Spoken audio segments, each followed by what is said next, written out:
Good afternoon. Sorry about that. And welcome. I'm Rena Kaywall. I lead a group of program product managers at Tableau. So we work on ways to help you be able to discover and share insights better through dashboards, maps, visualizations, calculations, and more. I'm pretty excited actually tomorrow that we'll be showing some of the latest functionality in Devs on Stage. But today, I'm really excited to introduce Ryan Sleeper. He is a two-time Zen Master, Iron Viz Champion, and winner of the Tableau Public Viz of the Year Award. He's also founder of Playfair Data. He's used Tableau to create beautiful visualizations on the odds of going pro in sports, your salary versus a Major League Baseball player's, and the fastest people on Earth. There is a bit of a sports theme here. He's continually sharing tips and tricks with the community through his blog, and just published his first book of the year, his first book this year, Practical Tableau. He's definitely available for signing the book, as some of you have already come up and discovered, and we have it available here at conference. I'm going to quote reviewer Shelbs, I don't know if you're in the audience, from Amazon. Instead of providing mind-numbing lessons and tutorials, one after the other, this book mixes in strategy, concepts, and reasoning that work in the real world. I had a chance to preview Ryan's talk, and I think the same will apply. At the end of the hour, you'll have been introduced to the data-ink ratio, psychological schemas, the 80-20 rule, and understand how to use these in Tableau. So please join me in welcoming Ryan Sleeper.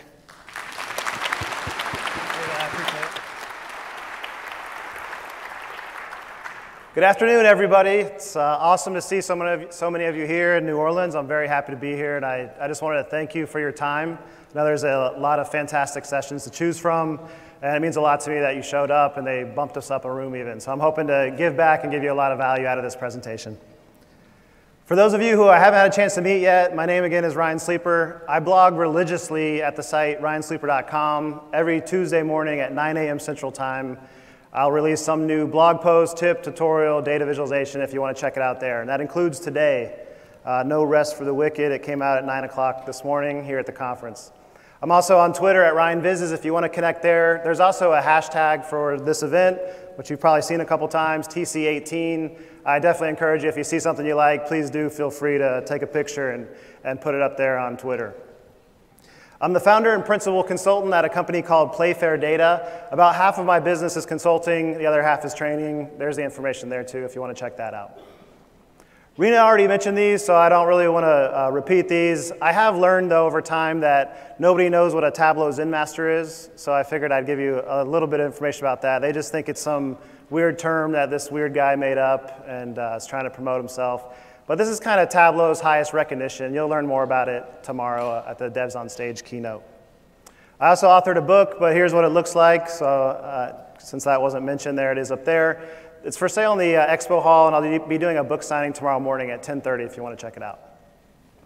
I like to share my credentials. Rena did it for me this time, because yes, I want you to feel like you made a good decision in attending this particular session over all the others. But also, it leads into my two favorite slides that I present anytime I do a training or a presentation. And it is that if I had to represent my own learning curve as a data visualization, it would look something like this. And I've been using Tableau now for 9 years. It's crazy. I'm losing track now. But I would say that long, flat line in the beginning represents about 2 years of really, frankly, struggling with the software. I had no data background. 9 years ago, it wasn't as trendy to have these types of Masters in Analytics classes that you can attend now. There was not books like Practical Tableau to pick up and learn, so I was largely self-taught, went through a lot of pitfalls. And my objective for you by attending sessions like this and networking at the conference and learning some of this stuff is I very much want to help you have an easier time with it. I want you to catch up with me, and I want your learning curve to look a lot more like this. I see no reason at all that you can't achieve everything that was just listed on the last 2 slides if that's something that you're interested in doing. Rena did a great job of sharing my credentials, but I did want to share one more with you because I could tell that a few people weren't very impressed yet. So I've got one more for you. This one is some real Ripley's Believe It or Not type of credentials though. It's probably the biggest one I've got, which is I've never lost a game of checkers. It's a true story.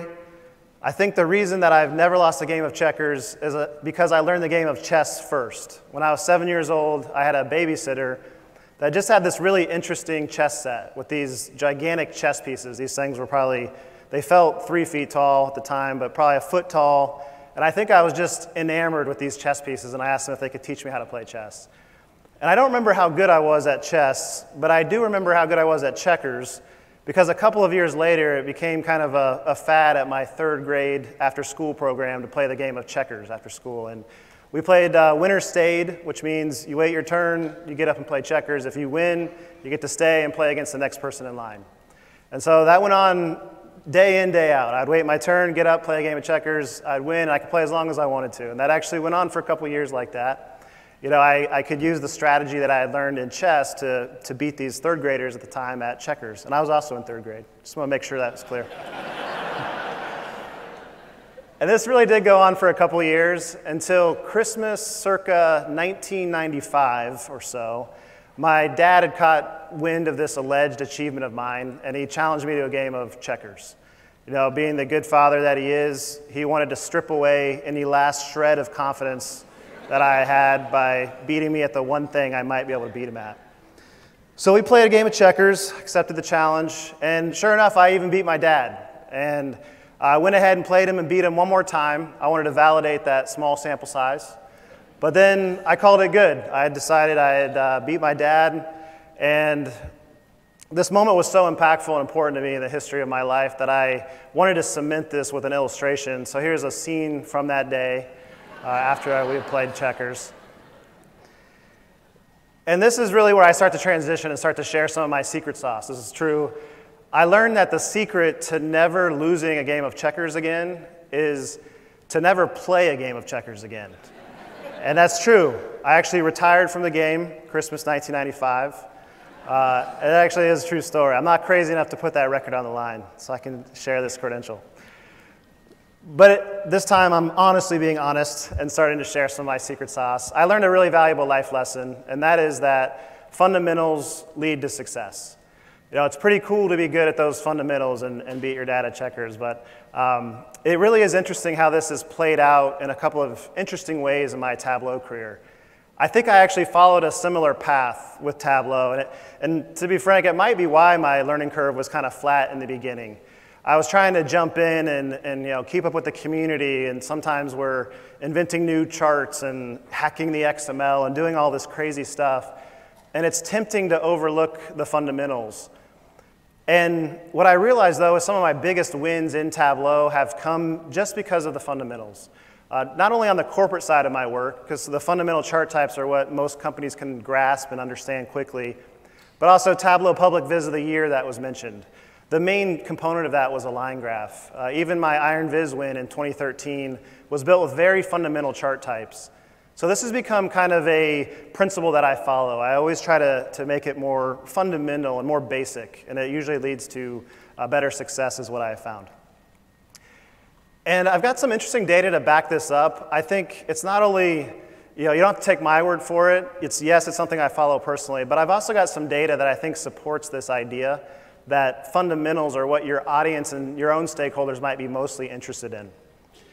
To help illustrate, I'm going to talk you through this bar chart. This bar chart looks at my top 10 most popular blog posts from the full calendar year, 2017. I mentioned that I blog religiously every single week. There's about 200 posts up there on ryansleeper.com. And last year, this bar chart represents the most popular. I set this bar chart up just like Google Trends does, where everything is based on a 100-point index score.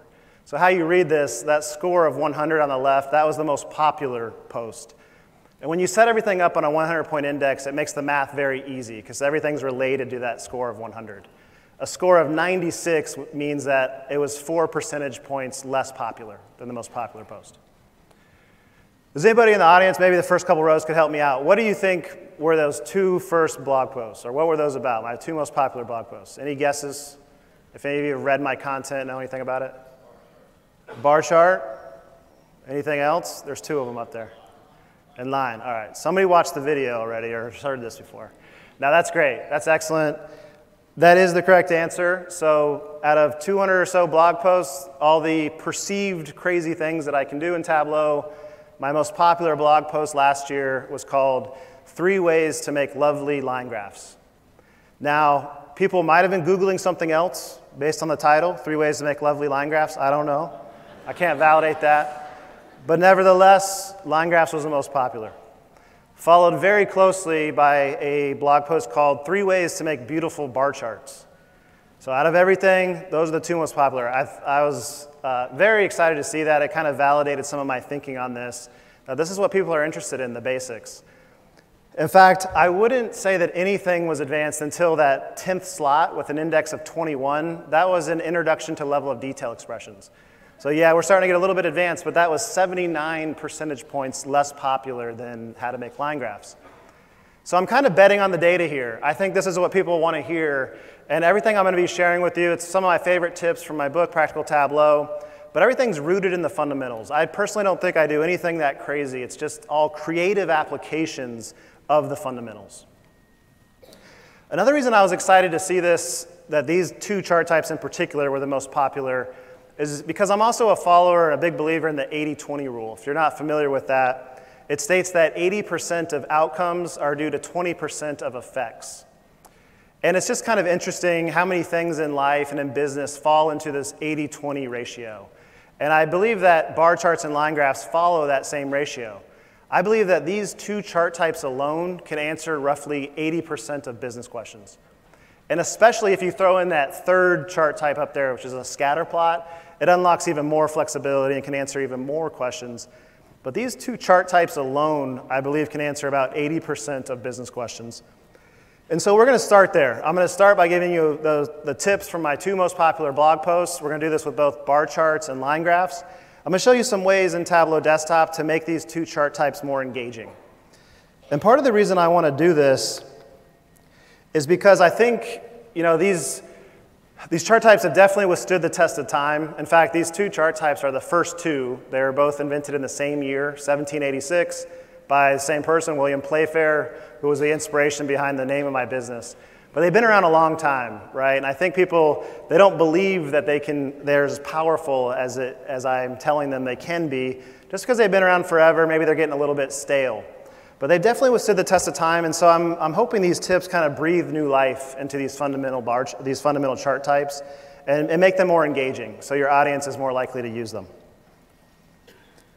So I'm going to jump over here to Tableau Desktop, and we're going to work on the bar chart first. We all love Tableau, right? Of course, that's our favorite software. That's why we're here. But if I were just to double-click a measure and double-click a dimension, this is what my bar chart would look like. And it's good. I know for a fact that Tableau invests a ton of money back into R&D. I think the reason 2 reasons they're the leader in this space is, 1, its flexibility. I've always credited its success with its flexibility. I mean, it's crazy. You can just build websites in Tableau. But 2 is they continue to reinvest in R&D and make things better. They're studying things like which fonts to use, which colors, how much weight should we distribute on these mark types, how much space should we give between these dimension members, all of that stuff. They're constantly researching. But the default bar chart looks like that, and in my opinion, leaves a little bit left to be desired. So we're going to build on that. The first thing that's hopefully an obvious one is I can't even read the dimension members. It's furniture, office supplies, technology, but the marks are too close together, so all the words are getting cut off. So the very first thing I would do is hover near the right side, and when this arrow cursor appears, I'm going to left-click and drag it to the right, which is an improvement. I can now read the column headers down there at the bottom. But when I made the bar chart wider, the weight of the marks is a little bit too heavy, in my opinion, in relation to the rest of the chart. So the next thing I'm going to do is click on the size marks card and drag this to the left a little bit. If you don't have a preference on how wide to make these marks, there's a tick mark right in the middle of the size marks card. That's usually a pretty good spot to aim for. And Tableau also kind of snaps to that mark. So getting a little bit better. It's better distributed now. The next thing that I don't love about this chart is there's quite a few tick marks on that y-axis. They're every 100,000. They're in increments of 100,000, but all of my marks are between about 700,000 and 850,000. You can fix those by right-clicking on the axis and clicking Edit Axis, and there's a tab for tick marks. And I might fix those, and instead of 100,000, I might change that to 250,000. And that just cleans that up a little bit.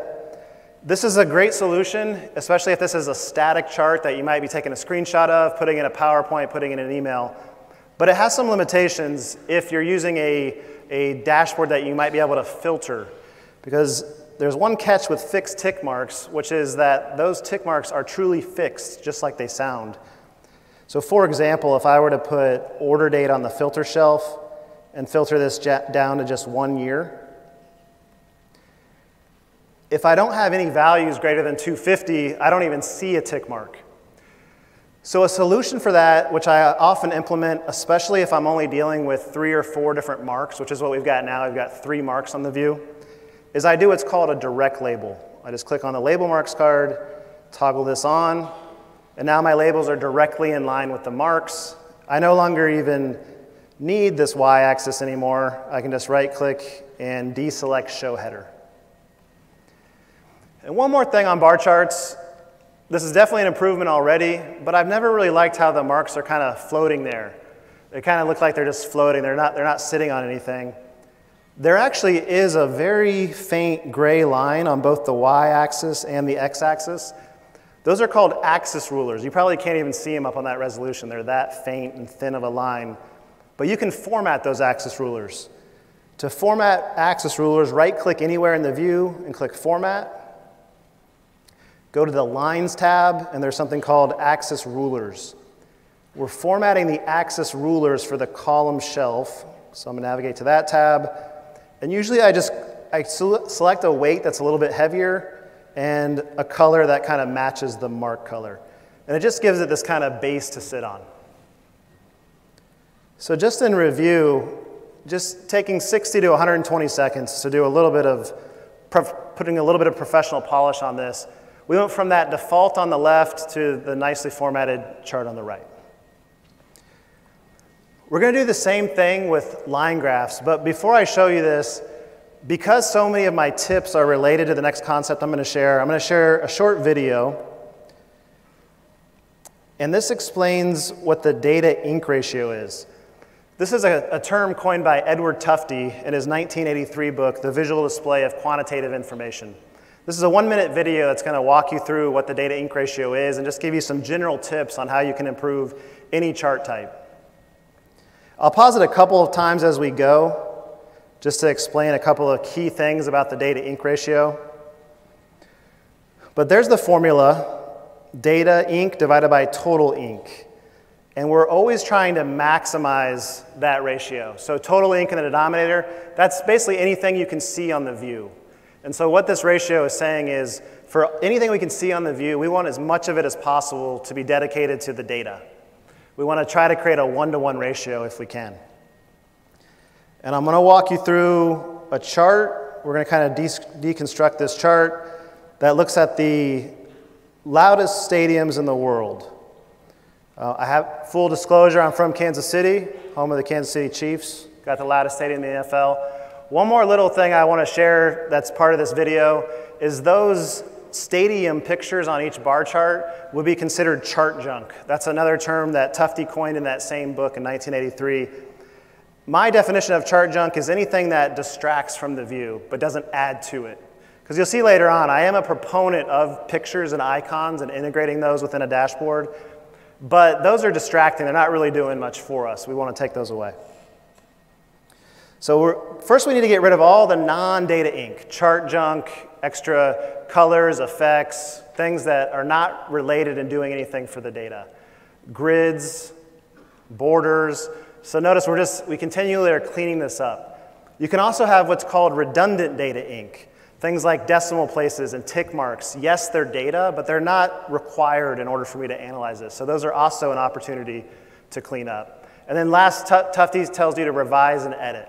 So you make changes, you make revisions to get to that final product. There was what we started with, and after maximizing the data ink ratio, we ended up with this, again, much more professionally polished chart that's going to be engaging and easy for our end users to understand. So we're going to do the same thing with line graphs. The first thing I want to point out, well, first we'll go ahead and make the fixed tick marks again. Instead of every 5,000, I will fix those at, say, every 15,000, just to clean up the y-axis.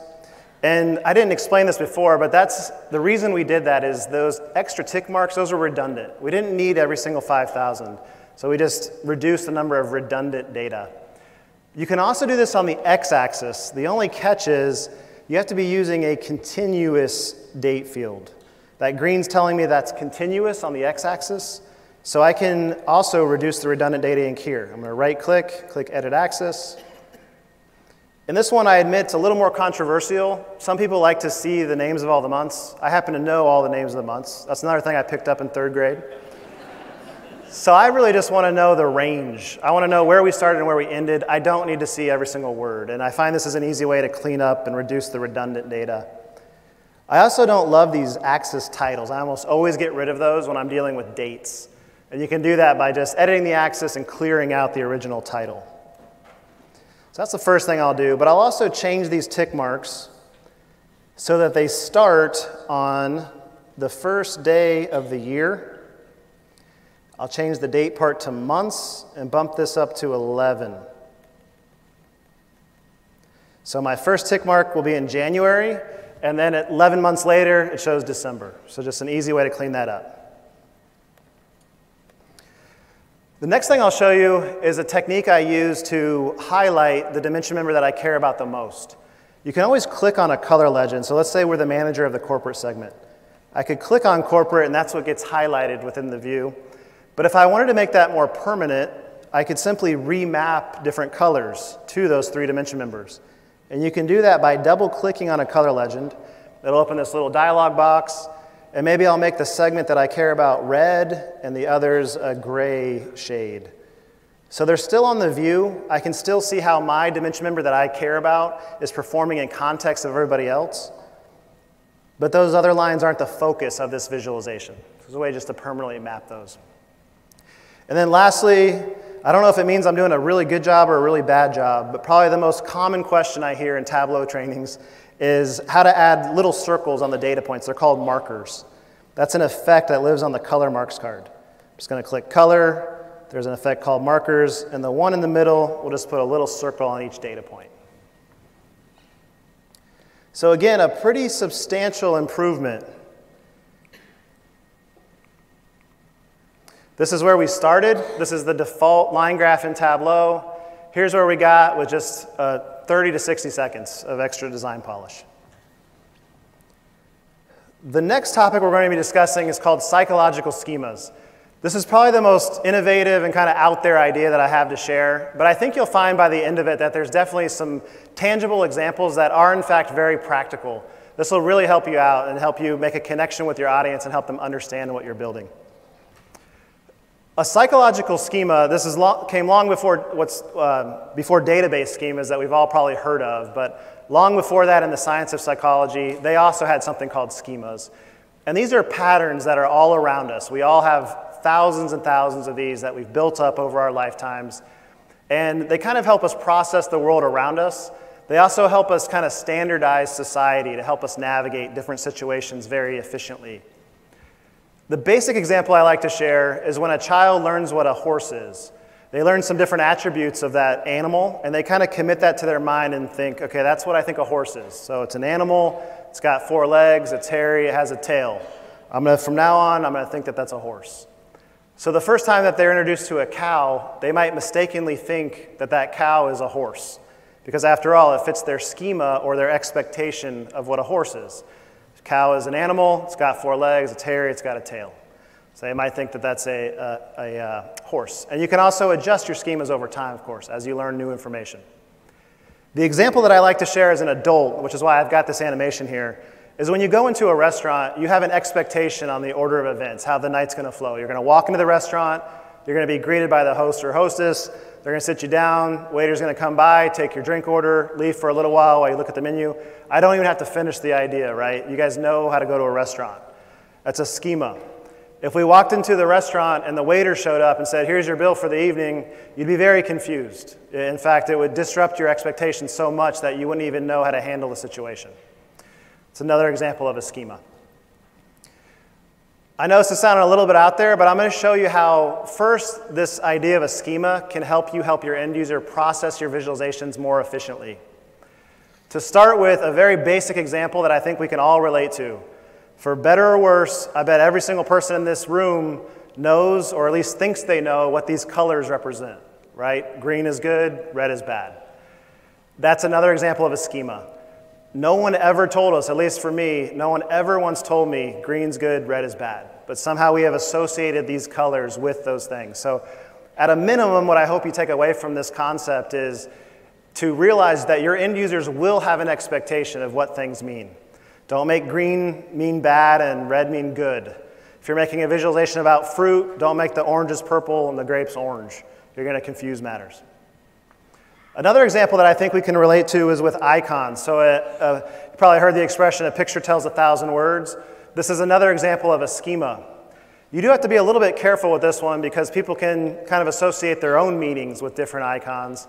But I've had some success leveraging these icons. I mentioned earlier, I'm with Tufty that I'm not a fan of chart junk, but I think if you can tastefully add images that add to the story and help your end user process it, it can actually help them quite a bit.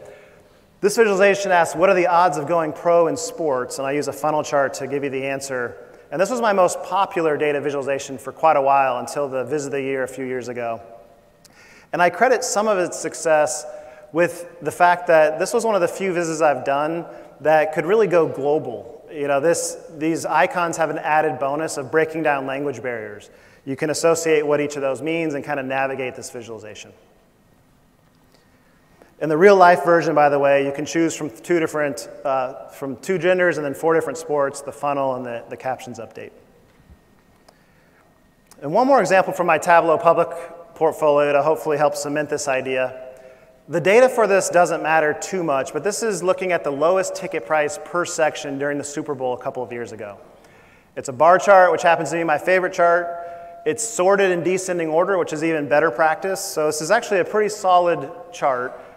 If I worked at the stadium or was a huge fan and knew what those section names meant, this would be even better. I'd be able to analyze that relatively quick. But I don't work at the stadium. I've never been to the stadium. It was played in Santa Clara, California, Levi Stadium, where the 49ers play. And I was also developing this visualization for a mainstream audience. So I assume most of those people had also not been to Levi Stadium. So I took a shot at leveraging this concept of schemas, and I took this data and mapped it onto Levi Stadium. And now, even though I've never been to this stadium, I can use the schema that I've developed from having attended dozens of Chiefs games at Arrowhead Stadium in my lifetime to know that as you get higher and into the corner sections, I would expect those to be less expensive seats. As I move lower and closer to midfield, I'd expect those tickets to be more expensive. And sure enough, that's exactly what I saw when I mapped the data. So that's the first way these schemas can help you. They can help your end user understand it faster. When I mapped that data, I instantly understood it without having to know the names of the sections. The second way that a schema can help your data visualizations is if it causes a disruption to an expectation.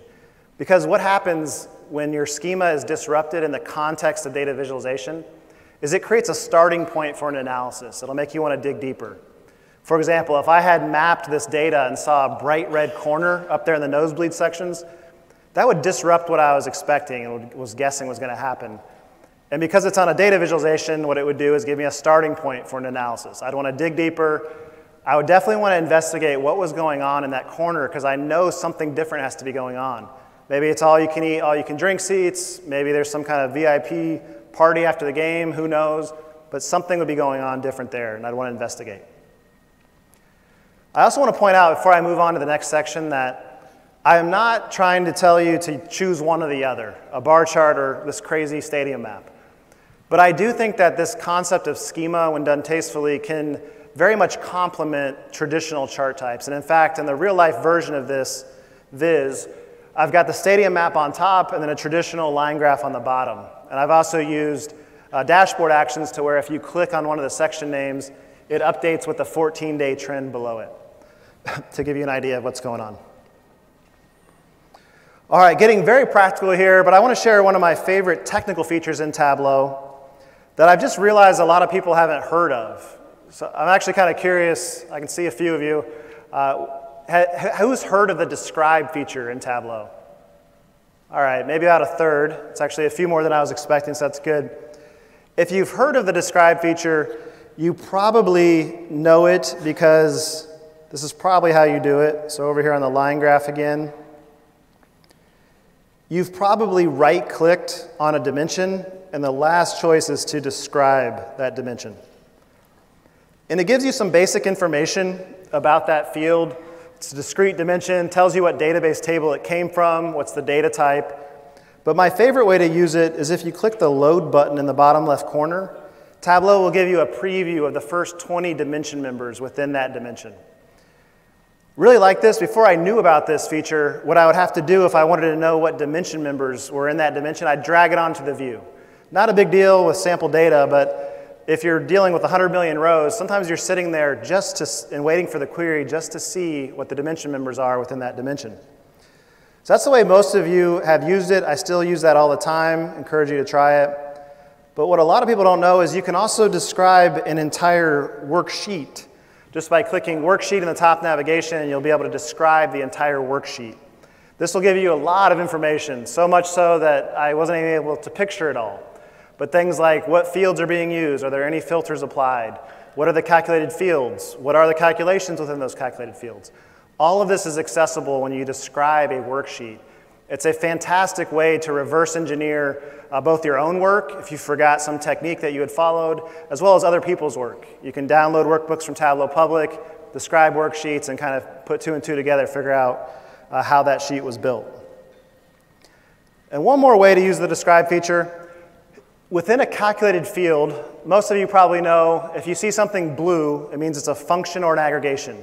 If you click on that, you'll see the definition on the right side, as well as the syntax for how to use that function. If you see something purple, it means it's a parameter. If you click on that, it'll show you the current value of the parameter and the data type of the parameter. But what I'm sharing now is if you see something orange and it's a calculated field, when you click on it, you'll see the underlying calculation in that flyout menu there on the right.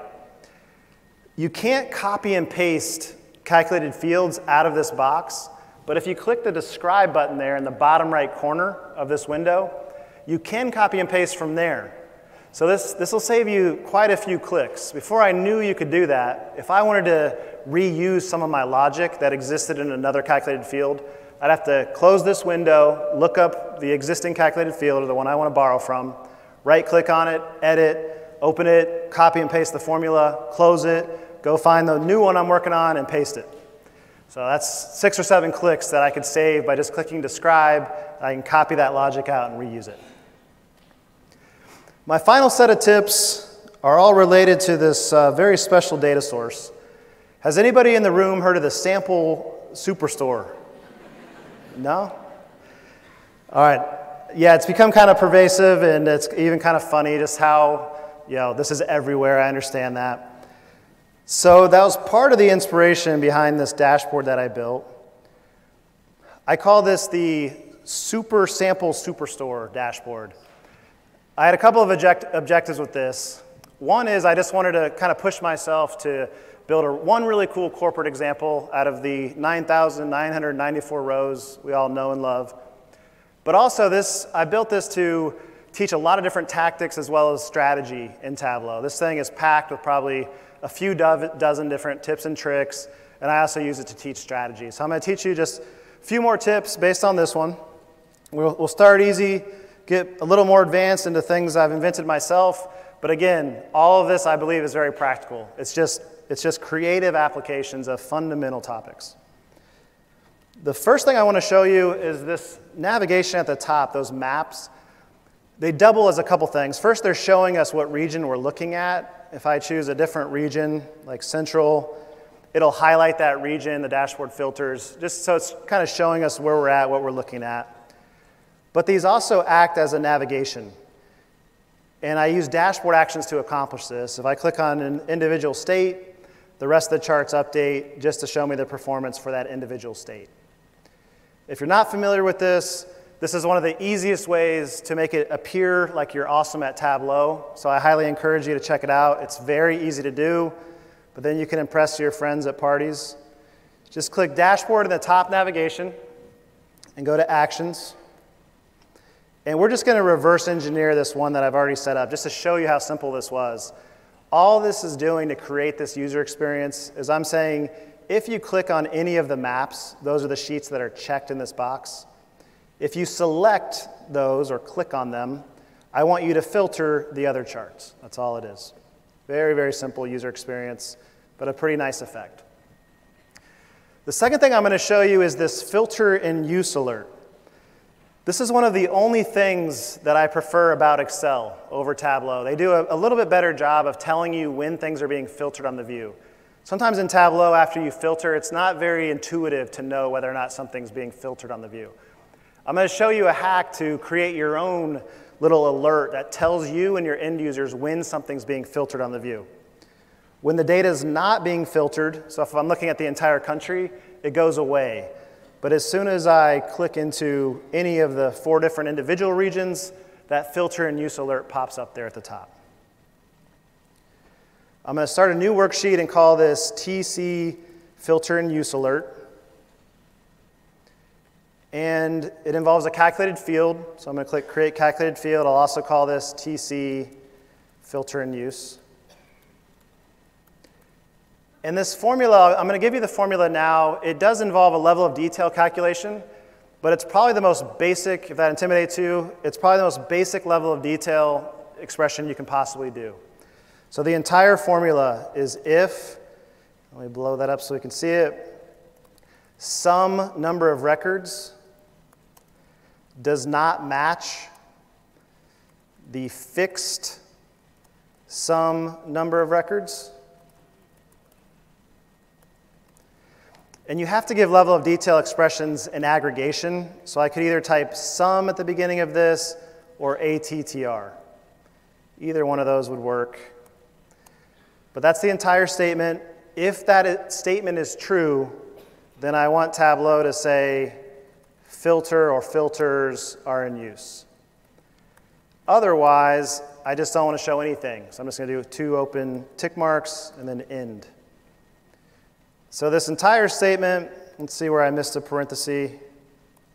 If your sum number of records, this is one of the downsides of blowing this up.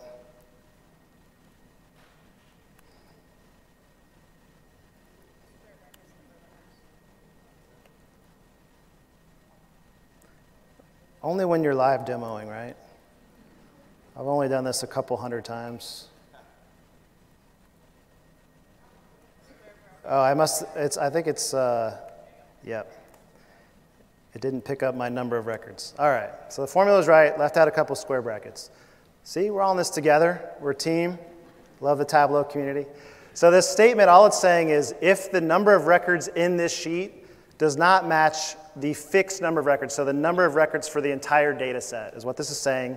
When that is true, I want you to say filters are in use. Otherwise, don't show anything. I'm going to click OK. Drag that to the text marks card. We don't see anything show up, and remember that's supposed to happen when the number of records do match, which is the case right now because we haven't filtered on anything. There's one more step I need to take, which is to go to any sheet and make sure that the filter that I want to activate this alert is being applied to that worksheet. That filter is called Region Filter. I'm going to hover over Apply to Worksheets and click Selected Worksheets. Choose my newly created TC Filter and Use Alert. Now if I go back to it, we do see it show up. It's because we're filtering to just the East region. Now I might do a little bit of modification to this text, make it centered, click in this box, make this font a little bigger, maybe a red color. Now that I've created it, I'm ready to add it to my dashboard. I usually make this floating, and I just drag that newly created sheet onto the dashboard. I could make this a little bit nicer. I won't waste too much of our time formatting it, but I'll just kind of roughly center it for now. And now when one region is selected, we get that alert. When nothing is selected, it goes away. So nice little creative way, simple formula. I know we're getting kind of in the weeds here. That one I do have a blog post on. If that's something you want to recreate, you will have a resource to recreate that experience. All right, next we're going to get a little bit strategic. I'm going to teach you a little bit of quick introduction to strategy with analytics. And this one's also related to the 80-20 rule. I mentioned I'm a big fan of that. It's just kind of interesting how many things fall into that 80-20 ratio. In my observation as a consultant, I would say that 80% of companies are stuck in a spreadsheet mentality. They've literally haven't even made a bar chart yet. They're just looking at Excel spreadsheets purely. Of the 20% that have bought in and decided that they should visualize their data, I would say that 80% of those people are stuck in descriptive analytics. And that's what we're looking at here. Let me just kind of show you why it's called that. So back here on East, this dashboard has 3 KPIs on it: sales, profit ratio, and average days it takes us to ship our products. There's an insight on here that really stands out to me, which is profit ratio. That chart type's called a bullet graph. It's showing that we're down period over period. If I hover over that mark, I'm getting more information that says I'm almost 4 percentage points down, period over period. That is a very good insight that would have been extremely hard to find in a million-row Excel spreadsheet. But it still leaves a lot left on the table. I don't know why that happened, and I also don't know what to do about it. That's where prescriptive analytics comes in, and that's what I believe in the current state of analytics that you should be aiming for. This is called prescriptive analytics because it describes not only what's happening in the business, but why it happened, and then hopefully what you should do about it. Let's just analyze this like a real business, do a 30-second analysis. I've got this parameter dropdown where I can choose the primary focus KPI of this dashboard. So we were interested in profit ratio, right? So I'll just choose profit ratio. We start to see a story emerge. That's the state of Ohio. That's colored bright red. The color is based on period over period performance. So Ohio did by far the worst. I'm going to take this a little step further and also put profit ratio on my y-axis. And now a story is really starting to emerge. It looks like tables is the main culprit. So now I've found not only our profit ratio is down, but I can see why it happened. And if I'm a good analyst, I probably have a pretty good idea of what to do about that. I probably need to reach out to the manager in Ohio and tell him to discontinue the discount on tables. Forgot to mention discounts on the x-axis. So I know that tables is not only my only non-profitable subcategory, but it looks like it might be unprofitable because we're providing the biggest discount on it. So I'm going to discontinue that discount.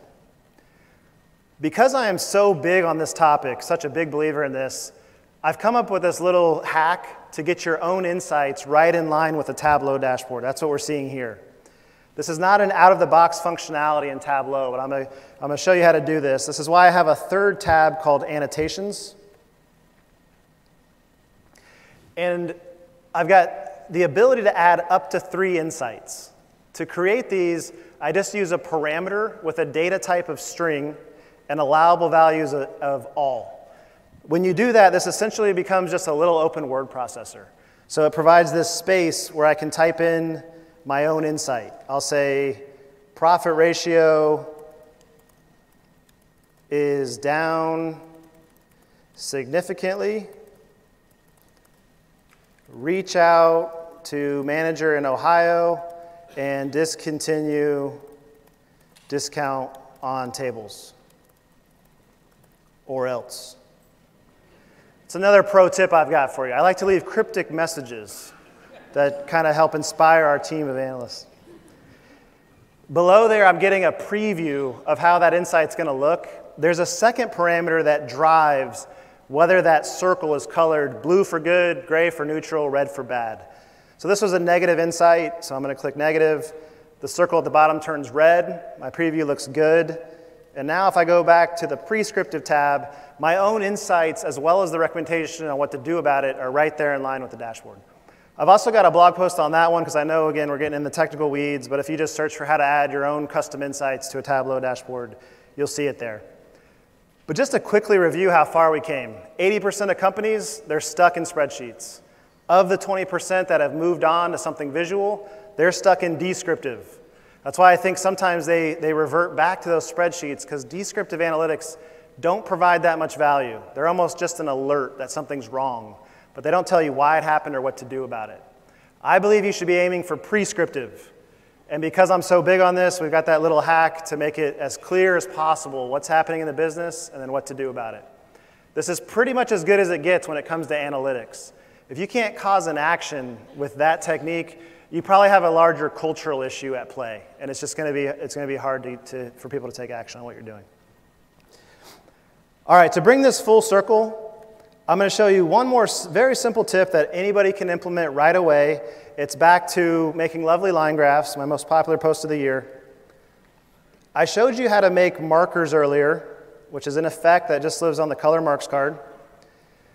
Everybody loves these. They serve both an aesthetic purpose. I think they look a little bit nicer, but they also serve a practical purpose of showing us where there's a data point. If you've got a really straight trend, like you see there between the 4th and 5th data point, without the markers, we don't know for sure whether or not there's a data point there. So they also have a practical purpose. But one of the things people don't like about these markers is what you see is what you get. That is the format of markers. They're kind of small circles. So what I'm going to show you is a way to completely customize those markers. You can only do this if you're not using the second axis for anything else, for any other purpose. And we're not yet, so I'm going to go ahead and use this second axis. To start this, I'm going to duplicate this measure values pill on the row shelf. To do this, I'm going to use my very favorite shortcut in all of Tableau, which is to hold down the Control key. And while you're holding the Control key, I'm going to click on measure values and drag it next to itself. When you hold the Control key, it creates an exact duplicate of that pill. So right now we've got the same thing on 2 rows, but what's important about having 2 different measures on the row shelf is they each get their own set of marks cards over here on the left. And those marks cards can be edited independently of each other. So I can leave the first row as is, but change the second row to be a circle mark type. You might be able to start picturing this coming together. Now if I make this a dual axis combination chart, by dragging one of the axes to the right-hand side. I'm also going to synchronize these axes by right-clicking on either one and clicking Synchronize Axis. Our dot plot, or those circles, are laying on top of those lines now. But because these are separate marks shelves, those can be edited independently of each other. So now I have full control over the formatting of those circles. I can click on the size marks card and make those larger. I can color them by an up or down performance. I can make them up triangles, down triangles. I've unlocked all the flexibility I could ever want through that second axis. And again, nothing crazy. No coding. We're not hacking XML. It's just a creative application of the fundamentals, which is how I'm going to close and just review. I shared quite a few tips from Practical Tableau, but they're all rooted in the fundamentals. Not doing anything crazy, but if you could just take a few extra seconds, you can really polish up some traditional chart types, make them more engaging. And if you can apply some of these, some creativity to those fundamentals, you can do some really cool, flexible stuff in Tableau. I'm legally obligated to mention this. Please do leave a review for me. I really do. I speak all over the country and world, in fact, and I do plan to give this again, so I'd love to hear your feedback, whether it's negative or positive. I want to make this as good as it can be for the Tableau community. I'm going to close by leaving you with 2 resources, and then I think we'll have about 10 minutes for Q&A if you've got any questions. So one is my website. Again, I blog religiously every single week. If you want to subscribe, I will email it to you, but you don't have to subscribe. It's all up there for free. Right now, I do have a free ebook if you subscribe. It'll come in your welcome message. It's 124 pages. It's called 33 Ways to Tableau, so you just get 33 tips. And then, of course, my book, I'm very excited about. If you just go to practicaltableau.com, it'll forward you straight to the page on Amazon if you want to check it out. And again, hopefully I see a few of you tomorrow at the book signing in the expo hall. That's all I've got. I really appreciate your time. Thanks for coming.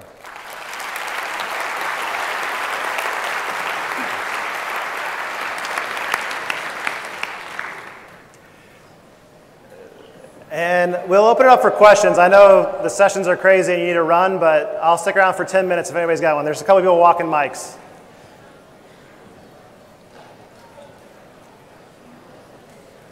And I can barely see you, so you'll have to rely on these guys.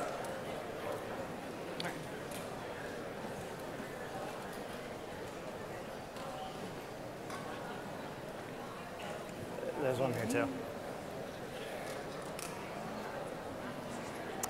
Could you turn on this mic in the front? This one? Check. Hi, just a quick question. I noticed when you had your bar charts, a lot of times when I do bar charts, I unclick include 0 when I'm not showing the axis. I'm wondering, I didn't see you do that, so I wonder if it's just a preference, or do you think it takes away from the visualization? You think the 0 takes away from it? Well, I'm asking you what you think about it, because I noticed that you you're saying didn't whether or not you uncheck include it. the number 0? Yeah, just to include it or not to include it, because I usually don't include it, and I don't know if that's deceiving in any way. Or... Yeah, that's a really big topic in data visualization. So the question was, how do I decide if I include 0 or not on the y-axis? And the reason that's a big topic in data visualization is it's very easy to mislead your end users if you don't include 0. It's a tough one. I don't think it's quite a blanket statement, but I lean towards always showing 0. When I showed that default chart type, for example, and when I showed the top 10 blog posts, both of those included 0, because it helps tell you the scale a lot better. The times that I don't use 0 are for charts like spark lines, and occasionally with line graphs, where if I'm not doing a direct categorical comparison, because that's when it really gets out of hand. You've probably seen some of those ones from the media where they don't include 0, and you have this little tiny bar and then a big bar, but the difference is 0.1. So I lean mostly towards including 0. Okay, thank you. Not quite a blanket statement. Yeah. Yep. Right here, the mic in the 5th or 6th row there.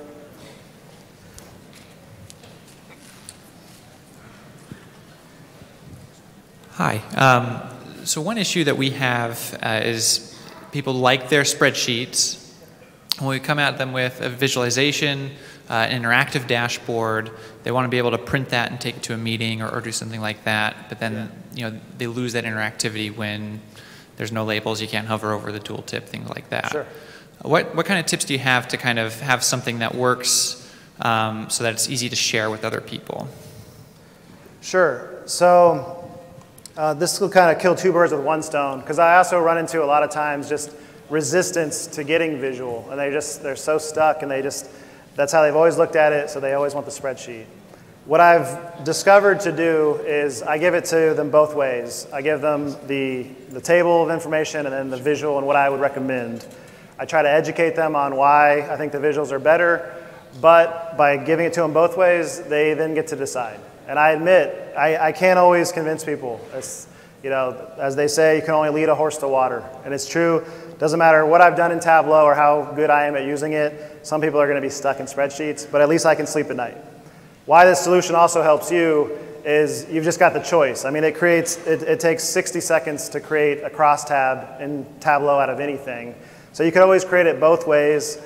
What I've recently started to do, and I have another blog post you might be really interested in, I like to provide the table via the tooltip. Now that Tableau's come out with this Viz and tooltip feature, I like to provide the underlying detail as a tooltip.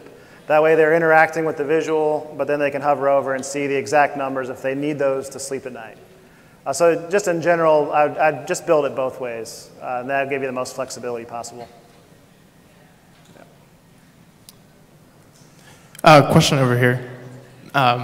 You had mentioned the filters and use alert, which I think was helpful, but I thought I also noticed on another dashboard that you specified specifically which filters were applied, and just wanted to find out a little bit more about that, how hard that is to do, to call those up. Yeah, maybe because it's top of mind, but that Viz and tooltip could also be a way to handle that.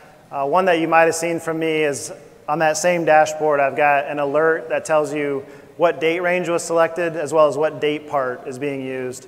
And it's a similar setup. It's just a separate sheet. I put the information that I want onto the text marks card. And when the filters are applied to that sheet, it just spells out the logical sentence that tells you what's going on that dashboard.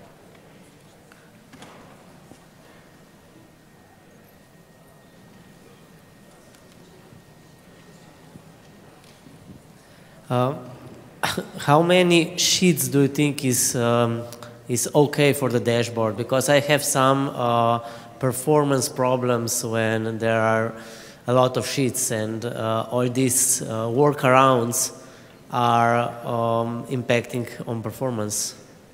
Right. No, that's a good question. It's definitely better if there's any opportunities to consolidate those. You know, the more sheets that are on the view, the more Tableau has to process. So that is always one of my efficiency tips, is to try to reduce the number of sheets. It'll help you not only for efficiency, but also just practicality of having your end user read it. When there's 50 things to look at, they don't necessarily know what they should be looking for. It's not as focused. So even though it's more information, it actually becomes counterproductive. You might have noticed with most of my Tableau public visualizations, actually, I try to ask one question and just have one or two charts that ladder up to answering that one question. So I have a feeling we're a little bit different stylistically. I would first say try to consolidate and focus on fewer individual sheets. I know that's not a great answer because you need to learn to do that. So I would just say I don't know a tipping point. I don't know if it's the 10th sheet, this thing starts to slow down. I just would say try to consolidate them as much as possible. And the only number I can pull from is I always try to aim for 12 dashboard objects or fewer. That's just kind of the quantitative milestone I've got in the back of my mind. I took that from Google Analytics, by the way. Before I learned Tableau, I learned Google Analytics. And they allow you to create custom dashboards, but they limit it to 12 widgets, and I really like that. I think it kind of forces you to focus, and so I would aim for that, 12 or fewer.